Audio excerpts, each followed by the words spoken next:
പ്രധാനമായിട്ട് പറയാനുള്ള യങ്സ്റ്റേഴ്സിൻ്റെ മൂവി എടുക്കുന്നത് അവരുടെ ഒരു തീമും അവരെടുത്തിരിക്കുന്ന രീതി വളരെ സൂപ്പറായിട്ട്.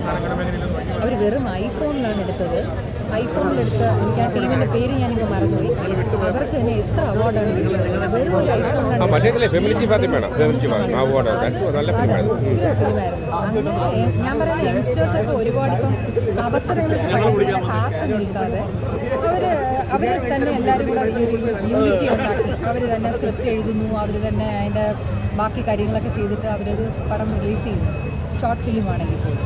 അതുകൊണ്ട് യങ്സ്റ്റേഴ്സിനെ നമുക്ക് എൻകറേജ് ചെയ്യണം എന്നാണ് ഞാൻ പറയുന്നത്. അവസരങ്ങൾക്ക് വേണ്ടി അവർ കാത്തു നിൽക്കുന്നില്ല. പണ്ടൊക്കെ അവസരത്തിന് വേണ്ടി ഡയറക്ടറിൻ്റെ പുറകെ പ്രൊഡ്യൂസറിൻ്റെ പുറകെയൊക്കെ കുട്ടികൾ കാത്തു നിന്നും ഒരുപാടൊക്കെ അവർ സ്ട്രഗിൾ ചെയ്തിട്ടാണ് ഒരു ഫിലിമിൽ കുറച്ചെങ്കിലും തല കാണിക്കുന്നത്. അപ്പം അങ്ങനെയല്ല.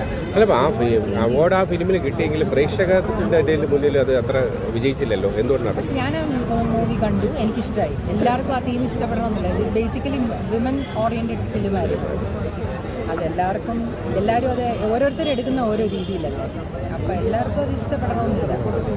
അതാണ് എനിക്ക് കഴിഞ്ഞ വർഷത്തിനെ കുറിച്ച് പറയാനുള്ളത്. യങ്സ്റ്റേഴ്സിനെ കൂടുതൽ നമ്മൾ സപ്പോർട്ട് ചെയ്യണം. അതാണ് ബെസ്റ്റ് ഫിലിം എന്ന് പറയുന്നത് ഇത് തന്നെയാണ്, ഫാമിലി ചീഫ് ആദ്യം അല്ലേ? തീർച്ചയായിട്ടും.